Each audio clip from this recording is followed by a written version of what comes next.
तो आज हम जो कहानी सीखेंगे, इस कहानी का नाम है चक्षुपाल स्थविर की कथा। चक्षुपाल बंटी जी की कथा। तो पहले की बात है, जो शुरुआत में जब वो बंटी जी बनने थे उससे पहले, ठीक है, उनके भी पहले एक बड़ा ही सुंदर सा हुआ था। एक महासुवर्ण नाम के बहुत धनवान व्यक्ति रहा करते थे। यानी उनके दादा का नाम महासुवर्ण है, ठीक है, महासुवर्ण। जैसे आप लोगों में जैसे होता है ना, अलग अलग नाम, जैसे किसी का कनिष्क है तो राजा है वो।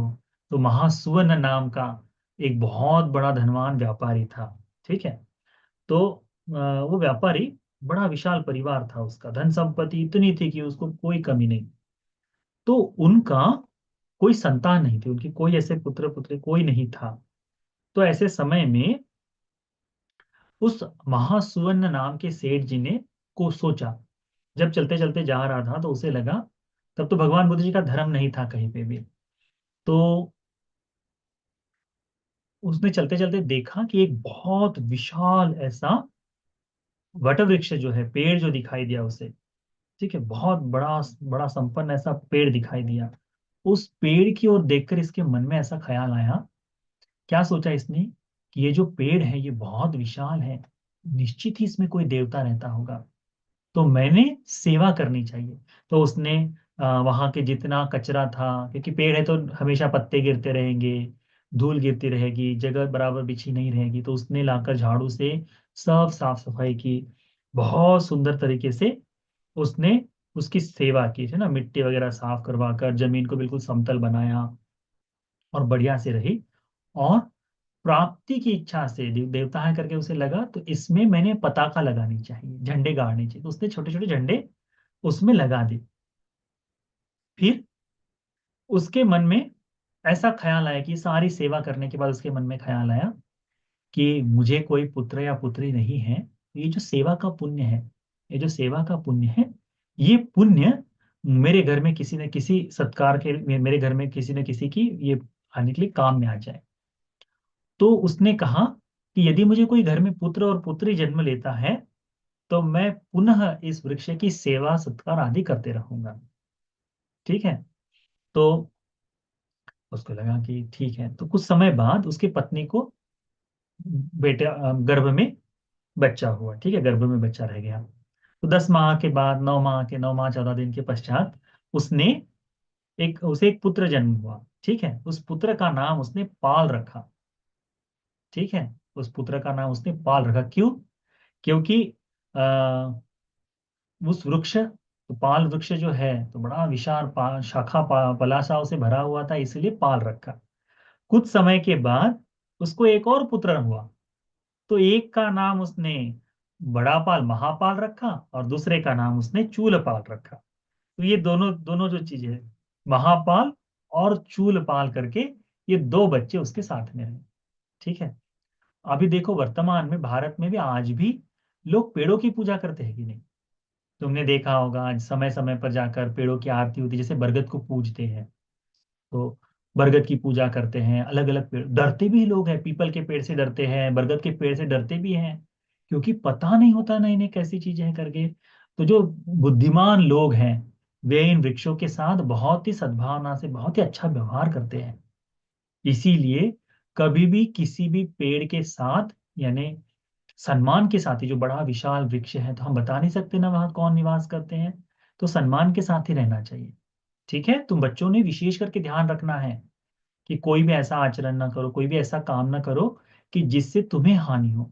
अभी देखो, छोटी सी सेवा की उसने, महासुवर्ण नाम के आदमी ने उस पेड़ के आसपास साफ सफाई की, सेवा की, और उसके मन में ये भाव आया कि यहाँ कोई देवता रहते होंगे, तो मैं ये सेवा जो है, मुझे कोई ना कोई पुत्र पुत्री होने के लिए, एक नहीं दो दो पुत्र हुए। एक का नाम महापाल और दूसरे का नाम चूलपाल रखा गया। तो कुछ समय बाद जब भगवान बुद्ध जी धर्म का उपदेश कर रहे थे, तब इनमें से इन लोगों ने धर्म का उपदेश सुना। धर्म का उपदेश सुनकर इनके मन में भी आया कि क्यों ना हम धर्म का अभ्यास कर ले। तो ये जो सुवर्ण नाम, महासुवर्ण नाम के जो उसके पिता थे, वो क्या करते थे, वो समय समय पर सेवा के लिए भगवान के पास चले जाते थे। तो अपने दोनों बेटों को ले जाकर साथ में ले जाया जाते थे। तो जैसे जैसे लेकर जाते थे, तो ये जो महापाल है इसके मन में ऐसा भाव आया कि अरे चलो मैं धर्म को सुन लूं। तो उसने देखा कि विहार में जब वो अलग से अलग जा रहा था तो विहार में जो लोग जा रहे तो मैं उसको धर्म को सुन लूं करके तो गया। धर्म की बात सुनी। दान कथा हो गई, सील कथा हो गई, सग कथा हो गई है। लाभ जो भौतिक भौतिक लोक के जो सुख है उसके बारे में, उसके नुकसान बताए भगवान ने। तो इस तरह से एक एक करके कहानी बताई, एक एक करके धर्म सा उपदेश दिया। और फिर भगवान ने बताया कि ये जो जीवन है, यह यह जीवन बड़ा दुष्कर काम है, इससे मुक्ति होना चाहिए करके, मुक्ति पानी चाहिए। तो उसके मन में आया कि अरे मैं यदि गृहस्थ बना रहूंगा तो मेरे को मुक्ति तो संभव नहीं है, घर में रहूंगा तो कैसे मुक्त हो जाऊंगा। तो अब मैंने घर छोड़ देना चाहिए। तो सोचता है कि चलो, अपने छोटे भाई के पास जाता है, छोटे भाई के पास जाता है और कहता है कि छोटे भैया देखो, मैं अभी प्रवजित होना चाहता हूँ, भिक्षु बनना चाहता हूँ। तो कहता है ठीक है। तो घर में जाकर प्रवजित लेने की अनुमति चाहता है करके, तो अपने छोटे भाई को बताता है, अ, चूलपाल को बताता है कि, तो चूलपाल कहता है कि भैया आप तो अभी ये बहुत ही युवक हैं, आप तो जवान हैं, इतनी जल्दी क्यों प्रवजित होना चाहते हैं। जब आप बूढ़े हो जाओगे, अभी देखते हैं ना भारत में ऐसे लोग दिखाई देते हैं ना। आज भंते जी लोग भी ऐसे बनते हैं कई बार कि मैं रिटायर हो गया हूँ, अब रिटायर बनने के बाद अब क्या करूँ, तो अब धर्म की सेवा करूंगा, तो भिक्षु बन जाते हैं। तो बुढ़ापे में भिक्षु बनकर उतना काम कर पाए ना कर पाए बता नहीं सकते। तो ये कहते हैं कि तुम बूढ़ा होने के बाद भिक्षु बनना। छोटा भाई बोलता है, कहते कि नहीं, बड़ा रहते समय ही जब धर्म में अभी जी सकते हैं तभी मैं इसका पालन करूंगा, तभी मैं इसको बनूंगा करके। तो उसके मन में ऐसा भाव आ जाता है कि नहीं, मुझे किसी भी हालत में अभी बनना ही है। तो भैया कहते ठीक है, मम्मी पापा की सेवा मैं करूंगा। छोटा भाई कहता है कि माँ पिता की सेवा मैं कर लूंगा, आप प्रवजित हो जाए। तो ये जो है प्रवजित बनने के लिए चला जाता है, प्रवज्जा लेकर भिक्षु बनता है, भिक्षु बनकर उपसंपदा हो जाता है, ठीक है, बड़ा भिक्षु भिक्षु बन जाता है। और धीरे धीरे धर्म का पालन करता है, धीरे धीरे धर्म को सुनता है, सारी ही चीजें बहुत अच्छी तरह से कर रहा है। भिक्षा मांगने जाता है, धर्म का पालन गाथा याद करना है।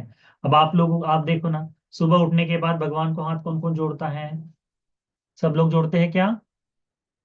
एक दो लोग जोड़ते हैं। हाँ, कल से करना है। जैसे ये भंते जी लोग, भंते जी कैसे करते हैं, सुबह उठने के बाद अपना जो हाथ मुंह धोने के बाद नाश्ते से पहले हो जाए तो भगवान बुद्ध जी की जहाँ प्रतिमा है वहां जाकर जाकर हाथ जोड़ते हैं, है ना।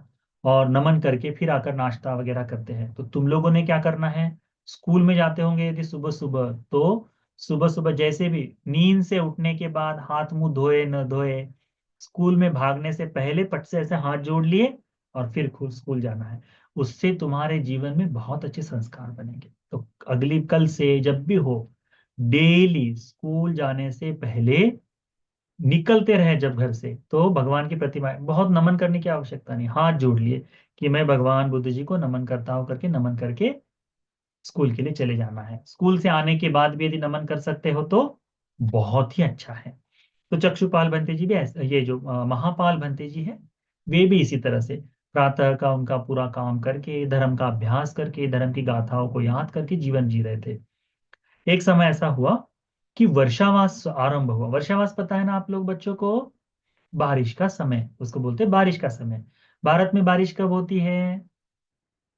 जुलाई से लेकर, है ना, जून, जून से शुरू होती, जुलाई से होती, जुलाई अगस्त सितंबर अक्टूबर नवंबर, या अक्टूबर तक, ये 4 महीने बारिश का मौसम होता है। तो इस समय बारिश बहुत होती है। तो भगवान बुद्ध जी ने कहा है भिक्षुओं को कि भिक्षुओं, जब बारिश का समय हो तो घूमना नहीं चाहिए, कहीं एक जगह एक विहार में जाकर रुक जाना चाहिए। ठीक। तो ये चक्खुपाल, ये जो महापाल भंते जी हैं, इन्होंने क्या किया कि किसी एक गांव में मैं रुक जाऊंगा करके, तो उस गांव में रुक गए। उनके साथ दूसरे भिक्षु लोग भी थे, एक पूरा भिक्षुओं का संघ ही था, अकेले नहीं थे। तो किसी गांव में वहां रुक गए। अब जब भंते जी लोग इकट्ठा होते हैं तो भंते जी लोगों की एक विशेषता है। 2 भंते जी है, 4 भंते जी, 10 भंते जी है, इनकी एक विशेषता ये है, जैसे तुम दोस्त लोग इकट्ठा होने के बाद कौन सी बात करते हो? तुम तो पहले पहले थोड़ा सा पूछोगे घर में क्या खाना बनाया है, क्या हुआ है। फिर पूछते हैं तुम कौन सा वीडियो गेम खेलते हो, तुम, है ना। फिर किसका क्या चल रहा है, स्कूल कैसा है, वो तो फिर फिर किसने क्या बताया उसके बारे में, फिर यदि क्रिकेट खेलते हैं तो क्रिकेट के बारे में बात करते हो। ऐसी बातें करते हो कि नहीं तुम लोग, दोस्त मिलने के बाद, है ना। भंते जी लोग मिलने के बाद क्या बात करते हैं? भंते जी लोग मिलने के बाद धर्म के बारे में बात करते हैं कि भगवान बुद्ध जी ने ऐसा बताया है, क्योंकि भिक्षु हैं तो धर्म के बारे में बातचीत करते हैं। तो ये जब भंते जी लोग वर्षावास के लिए एक जगह पर रुक गए, तो क्या किए, धर्म के बारे में बातचीत करने लगे। भगवान ने बताया है कि ये जो संसार है बड़ा दुखदाई है, इसका अभ्यास करके जल्द से जल्द में मुक्त हो जाओ तो कितना अच्छा रहेगा करके। तो उसको करने के लिए हमने कठोर प्रयास करना चाहिए, मेहनत करनी चाहिए। जैसे कि तुम बच्चे लोगों को स्कूल होती है ना, तो जैसे डेली स्कूल से आने के बाद बस्ता रख दिए, कभी होमवर्क मम्मी पापा ने देखा तो होमवर्क करते हैं, और नहीं देखा तो खेलने में लग जाते। किसी के घर में कंप्यूटर होगा तो गेम खेलता है, मोबाइल मिल जाए तो गेम खेलेगा, कहीं गार्डन होगा, नीचे घर के आसपास में गार्डन होगा तो थोड़ी सी मस्ती करने के लिए शाम को चले जाएंगे, ऐसे ही करते हैं ना। पर जब एग्जाम का समय आता है तो मम्मी पापा खेलने जाने देते हैं क्या? नहीं। मम्मी पापा गेम खेलने देते हैं क्या? नहीं करने, क्या बोलते हैं? पेपर का टाइम है, पढ़ाई करो। टीचर क्या बोलते हैं? पेपर का टाइम है, अच्छे से पढ़ाई करो। तो ये पेपर का टाइम है होने के कारण वो पढ़ाई करने के लिए, अच्छे से पढ़ाई करने के लिए बोलते रहते हैं। तो होता यह है कि पेपर के टाइम में तो भंते जी ने सोचा कि क्यों ना मैं धर्म का अभ्यास करते समय मेहनत करूं, तो मेहनत करूंगा तो जल्द से जल्द मुझे मुक्ति मिल जाएगी। तो कैसे मेहनत करनी है? तो भंते जी सोचते हैं, मैंने दुतांग का पालन करना चाहिए, कठिन ऐसी परीक्षा की अभ्यास की तैयारी करनी चाहिए, कठिन मेहनत करनी चाहिए। तो कैसी? हम लोग चार तरह से बैठ करते हैं, चार चीजें हमारे जीवन में बैठी रहती है, हर लोग, मैं करता हूँ, आप आपके जीवन में कौन सी? हम लोग खड़े रहते हैं, ये एक एरिया हो गई। हम लोग बैठते हैं, ये दूसरी एरिया हो गई। हम लोग लेटते हैं, ये तीसरी एरिया हो गई, और चौथी एरिया चलना है। ये चार एरिया है हमारी, है कि नहीं? अपने शरीर की चार तरह से हलचल करते हैं। तो बंते जी ने कहा कि इन चार हलचलों में से एक को मैं त्याग दूंगा, छोड़ दूंगा, आज के बाद नहीं करूंगा। तो चलना छोड़ सकते हैं क्या हम लोग? नहीं छोड़ सकते। हम लोग बैठना छोड़ सकते हैं क्या? नहीं छोड़ सकते। हम लोग खड़े रहना छोड़ सकते हैं क्या? नहीं छोड़ सकते। हम लोग लेटना छोड़ सकते हैं क्या? तो बंते जी सोचते हैं कि बगैर लेटे भी मैं जीवित रह सकता हूँ, आराम से रह सकता हूँ। तो आज के बाद मैं जमीन पर लेटूंगा नहीं, मैं बैठकर ही रहूंगा। क्या कहूंगा? मैं बैठकर ही साधना करूंगा। अभी रात को लेटने वाला नहीं, तो उनके यहाँ बिछाना नहीं बनेगा। तुम लोग लेटते हो ना सब लोग, और सो जाते हो, ठीक है? तो वो बंते जी ने कहा कि नहीं, यदि मुझे मेहनत करनी है तो मैं सोऊंगा नहीं आज के बाद, तो बैठे रहेंगे करके बोले। उसके बाद हुआ ये, धीरे धीरे अभ्यास करते करते बैठे रहने के कारण उनकी आंखों में रोग पैदा हो गया। कई बार ऐसा होता है ना कि किसी न किसी कारण से रोग होता है। जैसे अभी ये जो हम जहाँ रह रहे हैं, अभी दिल्ली में रह रहे हैं, यहाँ पर बहुत ज्यादा पोल्यूशन है।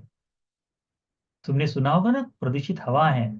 तो जैसे मैं कभी दिल्ली चले जाऊँ गाड़ी वगैरह से, तो आंखें जलन करती है हमारे दूसरे दिन, क्योंकि डस्ट है और कार्बन बहुत ज्यादा है, तो डस्ट करती है।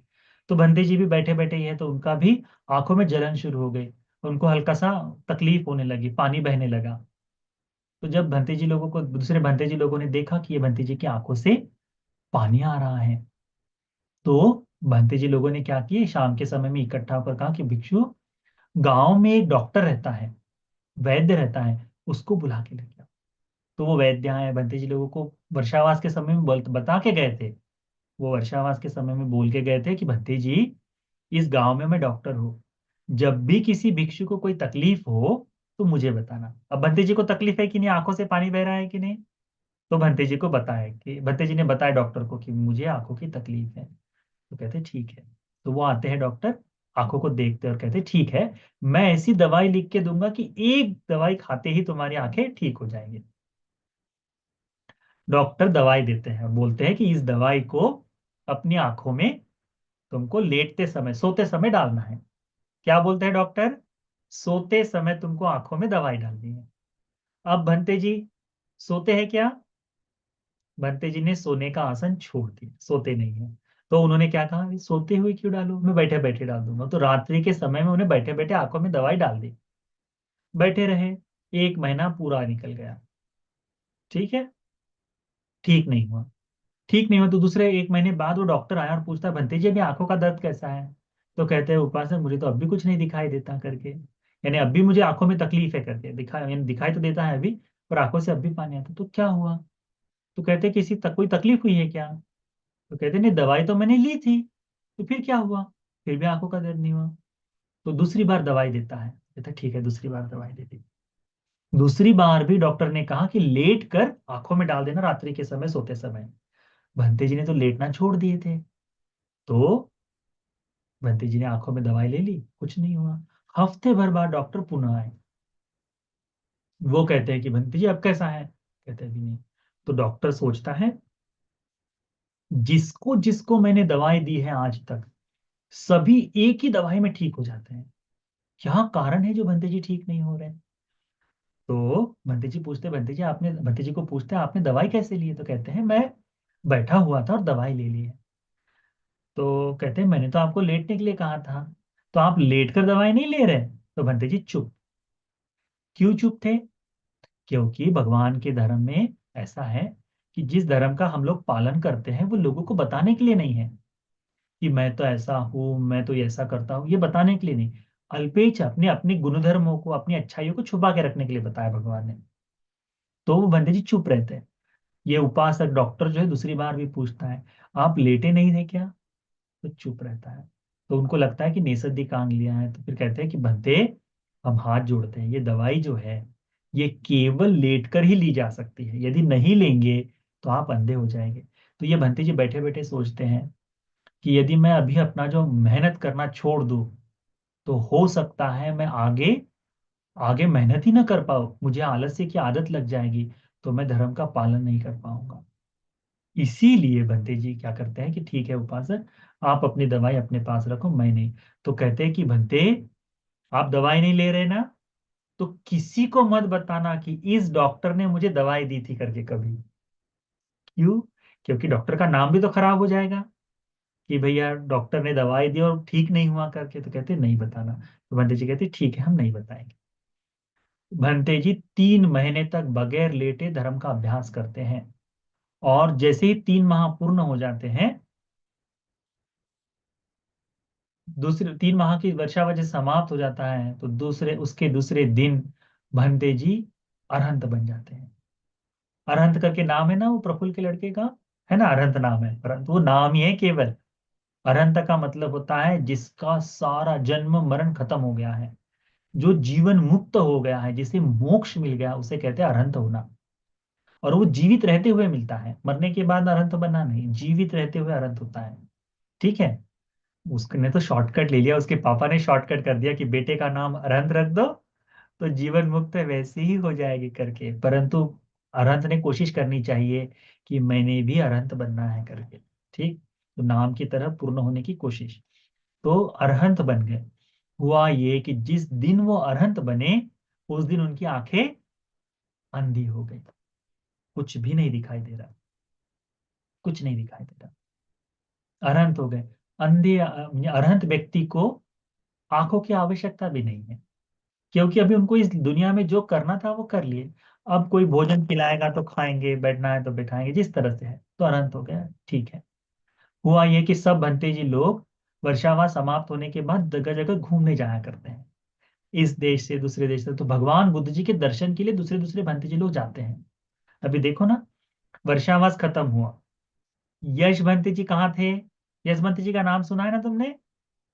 यश भंते जी को देखा है ना? या बुल्ढाना में थे, तो यश भंते जी बुल्ढाना में थे। किसके दर्शन के लिए गए बुद्ध गया? गुरु भंते जी को मिलने के लिए गए। तो जब वर्षावास समाप्त हो जाता है तो भंते जी लोग अपने गुरु को मिलने के लिए, भगवान बुद्ध जी के दर्शन के लिए जाया करते थे।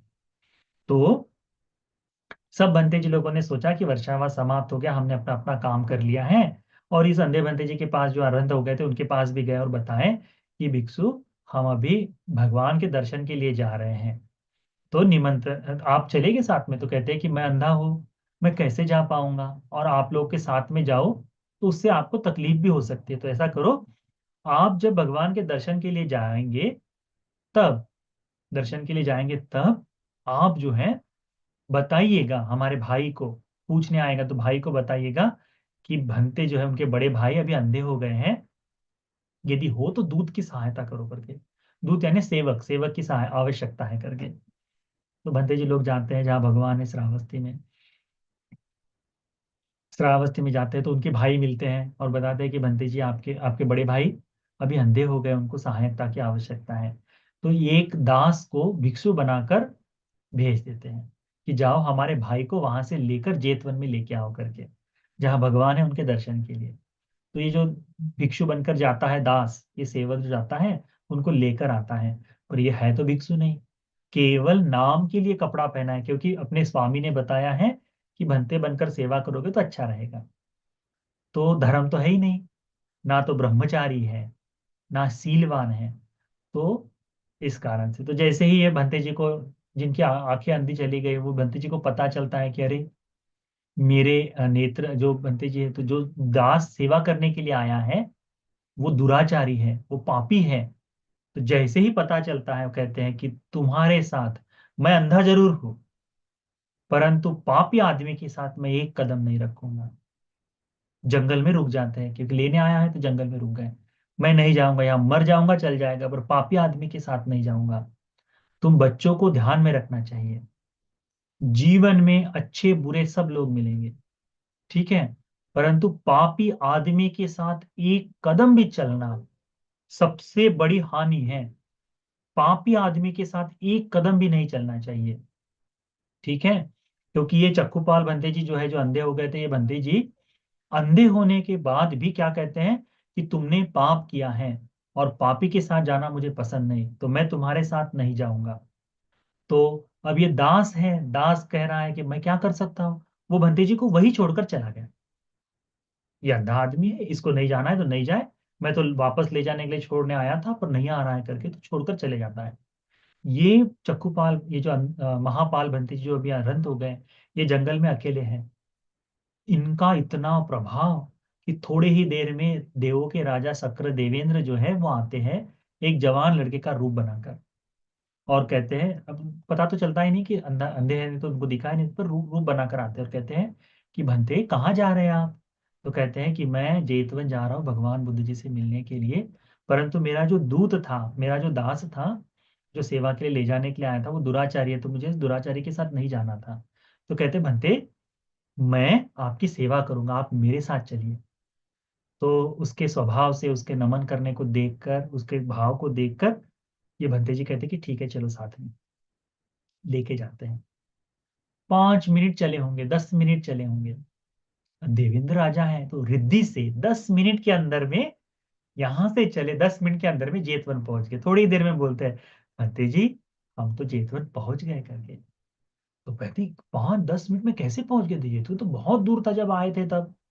नहीं नहीं भंते जी हम तो आ गए करके, और वो जवान लड़का वहां से गायब हो जाता है। भगवान बुद्ध जी के पास ये भंते जी जाते हैं, उनको नमन करते हैं, नमन करने के बाद कहते हैं कि भंते आंखें हमारी अंधी हो गई है, परंतु जो करणीय काम था वो कर लिया, अरहत बनना था बन गए। तो भगवान भी आनंदित होते, कहते कि ठीक है रूम में रहो। तो वो जो किसी एक इनको उसी जेतवन में, क्योंकि 1000 कुटिया थी वहां पे, तो वहां पर एक रूम उनको रहने के लिए मिलती है। अब बारिश खत्म हो गई है पूरी, तो बारिश के बाद हरी घास उगाती है, छोटे छोटे कीड़े बाहर निकल आते हैं, और बारिश खत्म होने के बाद भी कभी कभी बारिश गिरती है ना। तो ये बनते जी दूसरे दिन सुबह सुबह, अब उनको तो पता नहीं, तो अंधे हैं, कुटिया से बाहर निकले और चलने का जहाँ चला जाता है, रूम के सामने चक्रमण की एक जगह होती है, तो वहां चलना शुरू कर दिए। चल रहे हैं तो जमीन में से जो छोटे छोटे जीव हैं बाहर निकल आए, वो उनके पैरों के नीचे दबकर मर रहे थे। हमारा पहला सील कौन सा है? पानाति पाता वेरमणि। क्या है? पानाति पाता वेरमणि सिक्खापदं समाधि। मैं प्राणी की हत्या नहीं करूंगा, मैं हिंसा नहीं करूंगा। अब ये भंते जी चल रहे हैं तो प्राणी जिंदा है मर रहे हैं? मर रहे हैं उनके पैरों के नीचे। थोड़ी देर बाद जब सूरज उग आया, भंते जी लोग भिक्षा मांगने के लिए जाने लगे, तो उन्होंने इस भंते जी के रूम के बाहर देखा कि छोटे छोटे जीव मरे हैं, उनका खून बह रहा है, खून छोटे छोटे जीवों का कई बार होता है ना खून, तो छोटा थोड़ा खून पड़ा हुआ है। भंते जी लोग बोलना शुरू कर देते हैं, कैसा भिक्षु है, कैसा भिक्षु है, अंधा हुआ तो क्या हुआ, पैरों के नीचे जानवर मर रहे हैं, इनको उसका कोई ध्यान नहीं। पहले तो पता ही नहीं था कि अंधे हैं करके, और देखो जीव हिंसा कर रहे हैं, प्राणियों की हिंसा कर रहे हैं। तब भगवान बुद्ध जी सब भिक्षुओं को जमा करते हैं, जमा करके बोलते हैं, मनो पुब्बंगमा धम्मा, मनो सेट्ठा मनोमया, मनसाचे पदुत्थेन भासति वा करोति वा, ततो नंग दुखमन्वेति चक्कं वहतो पदं। कहते हैं कि दुख जो है दूर आता है, यानी कहते हैं कि मनो पुब्बंगमा धम्मा, सभी धर्मों के लिए, सभी चीजों के लिए हमारा मन प्रमुख है। ठीक है, तुमको आइसक्रीम खाने की इच्छा यहां जन्म लेती है या मन में जन्म लेती है? मन में जन्म लेती है। तुमको खेलने की इच्छा शरीर में जन्म लेती है, मन में जन्म लेती है? मन में जन्म लेती है। मस्ती करने की इच्छा मन में जन्म लेती है ना? तुमको अच्छा काम करने की इच्छा कहाँ जन्म लेती है? मन में जन्म लेती है। तो सारी अच्छाई और बुराई जन्म कहाँ लेती है? मन में लेती है। जब मन में जन्म ले ली तब क्या करते हैं हम? बोलना है तो वाणी से बोलेंगे, करना है तो शरीर से करेंगे। तो भगवान क्या कहते हैं कि मनोपुब्बंगमा धम्मा, सभी कामों में मन जो है सबसे श्रेष्ठ है। मनो सेठा मनोमया, मन ये सर्वश्रेष्ठ है। दुनिया के सारे काम, तुम्हारे जीवन में जितनी चीजें हो रही है, ये सब तुम्हारे मन से बनाई हुई चीजें हैं। सभी चीजों में मन काम करता है। ऐसी अपने से कुछ नहीं होता, तुम्हारा मन होना चाहिए। जैसे तुम किसी से प्यार से बात करते हो, वो प्यार से बात करने के लिए तुम्हारा मन होना चाहिए। तुम गुस्सा करते हो, मम्मी पापा पर गुस्सा करते, तुम में से कितने लोग मम्मी पापा पर गुस्सा करते हैं? हाथ भी नहीं उठा सकते, क्योंकि दूसरे लोग क्या कहेंगे कि गुस्सा करता है बच्चा, है ना? तो मम्मी पापा पर गुस्सा करते हैं। ये गुस्सा आता कहाँ से है? शरीर से, वाणी से? नहीं, ये गुस्सा आता है मन से। मन से गुस्सा आता है। मन से पाप करते हैं, पहले मन में जागता है। चोर चोरी करने से पहले उस वस्तु के लिए चोरी करने की इच्छा उसको कहाँ जागती है? मन में जागती है ना? किसी को मारने की इच्छा, झगड़ा करने की इच्छा शरीर में जागती है कि मन में जागती है? मन में जागती है। बड़े भाई को, बड़े भाई हो जाए तो छोटा भाई कभी कभी मारता है कि नहीं उसको? क्यों? क्योंकि रिस्पेक्ट नहीं सीखा है। वो भी मन में, मन से ही होता है, मैं नहीं रिस्पेक्ट करूंगा, मैं नहीं सुनूंगा। मम्मी पापा का सुनना नहीं मानते, किस कारण से? मन में जागता है। ये सारा पाप जो है, सारा पाप मन से जागता है, इसको ध्यान में रखो। तो गाथा बताते कि मन से पाप करे तो कहते हैं कि ये जो महापाल भंते जी हैं, इनके मन में कोई पाप नहीं, क्योंकि अरहंत हो गए हैं। क्या हो गए हैं? अरहंत हो गए हैं, तो इनको कोई पाप नहीं लगेगा। तो पूछते हैं कि भंते जी ये तो अंधे हो गए हैं, अरहंत हो गए हैं, ऐसा कैसे हो गया? यानी अरहंत बनना तो बड़ा पुण्य का काम है, इतना बड़ा पुण्य होने के बाद भी आदमी अंधा हो गया है, क्यों? तो भगवान बताते हैं, अतीत की कथा, पहले की कथा बताते हैं कि इस मनुष्य लोक में, इस जन्म में आने से पहले, जैसे तुम लोग अभी जन्म लिए हो ना, तुम लोग सब जन्म लिए हो कि अभी जन्म नहीं लिए हो? अभी जन्म ले लिए हो, अभी मनुष्य लोक में हो। पर यहाँ जन्मने से पहले भी तो तुम कहीं थे। तो वैसे ही यह आदमी जो है, पहले किसी जन्म में आंखों का डॉक्टर था। क्या था? आंखों का डॉक्टर था। तो एक महिला, इस डॉक्टर की खासियत थी ऐसी कि एक दवाई देकर ठीक कर देंगे, यदि दवाई से ठीक नहीं होगा तो उसको पैसा देंगे करके, उसको परिश्रम देंगे करके। तो एक महिला बड़ी लालची थी, वो गई उनके पास और बोला कि मुझे, मेरी आंखें दर्द दे रही, तकलीफ हो रही, दिखाई नहीं दे रहा। बोलते ठीक है, दवाई दूंगा। दवाई देते उसकी आंखें ठीक हो गई। अब आंखें ठीक होने के बाद डॉक्टर पैसे मांगेंगे, तो उसको पैसा देना पड़ेगा। डॉक्टर बहुत फेमस है, तो बड़ा डॉक्टर होगा तो बड़ा पैसा देना पड़ता है कि नहीं? जैसे तुम हमारे घर के सामने जो आइसक्रीम का दुकान वाला चलता है, तो उसमें 5 रुपए की तुम आइसक्रीम खा सकते हो, है कि नहीं? पर तुम हल्दीराम में चले जाओ, तुम बड़े वाले शॉप में जाओ, तो 5 रुपए की आइसक्रीम वहां नहीं मिलती। वहां 20 रुपए, 25 रुपए, 100, 200 रुपए की आइसक्रीम खाने को मिलती है। तो बड़ा दुकान हो गया तो बड़ा पैसा देना पड़ता है, वैसे डॉक्टर बड़ा हो गया तो बड़ा पैसा। ये महिला सोचती है, मैं इस डॉक्टर को झूठ बोलूंगी कि मुझे दिखाई नहीं दे रहा, तुम्हारे दवाई से कोई लाभ नहीं हुआ है, यदि लाभ ही नहीं हुआ तो तुमको क्यों पैसे दो? तो झूठ बोलती है वो, उसने तो झूठ बोल दिया।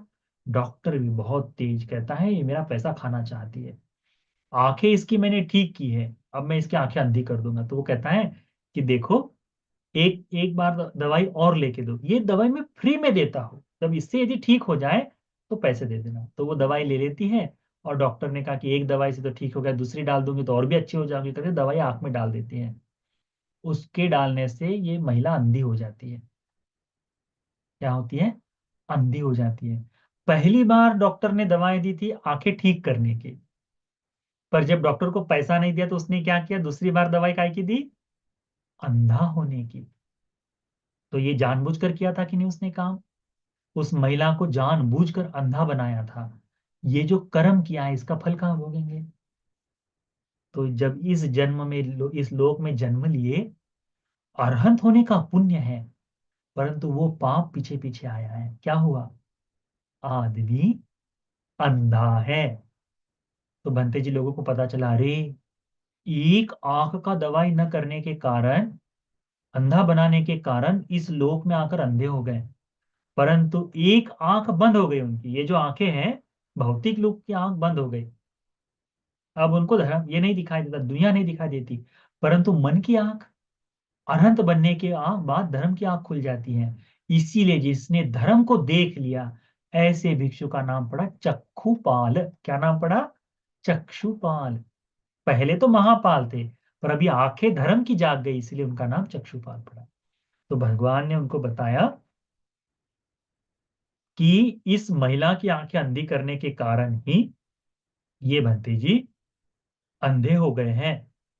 परंतु धर्म का लंबे समय तक अभ्यास किए, धर्म को जानने के लिए प्रज्ञावान है, पुण्य बहुत था, इसीलिए अनंत भी हो गए। तो गाथा कही कौन सी? कि मनोपुब्बंगमा धम्मा, मन सभी धर्मों में श्रेष्ठ है। मन सभी धर्मों में प्रमुख है। सारे धर्म मन से जागते हैं। मनो से ठा मनोमया, मन सभी धर्मों में श्रेष्ठ है, सारे ही धर्म मन से जागते हैं। मन साचे पदुत्थेन, यदि मन को कोई मलिन कर दे, बुरा कर दे, गंदा कर दे, जैसे तुम्हारे मन में कभी कभी आता है ना कि टीचर का बहुत प्यारा है, मैं इसकी चुगली कर दूं करके। तुम में से चुगली कौन कौन करता है? बोल नहीं सकते ना? हाँ। तो ये चुगली करना अच्छा है या बुरा है? बुरा है। बुरा है। तो मन से ही तो वो बुराई होती है। ये बंते जी ने भी वैसा ही किया ना, बुरा कर्म किया है।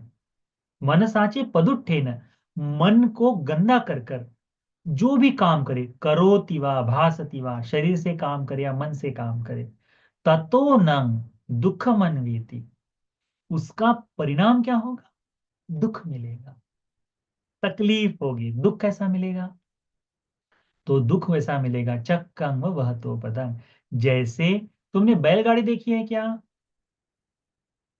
बैलगाड़ी नहीं देखी ना? हाँ, मम्मी पापा को पूछना कि हाँ, कुछ लोगों ने देखी होगी।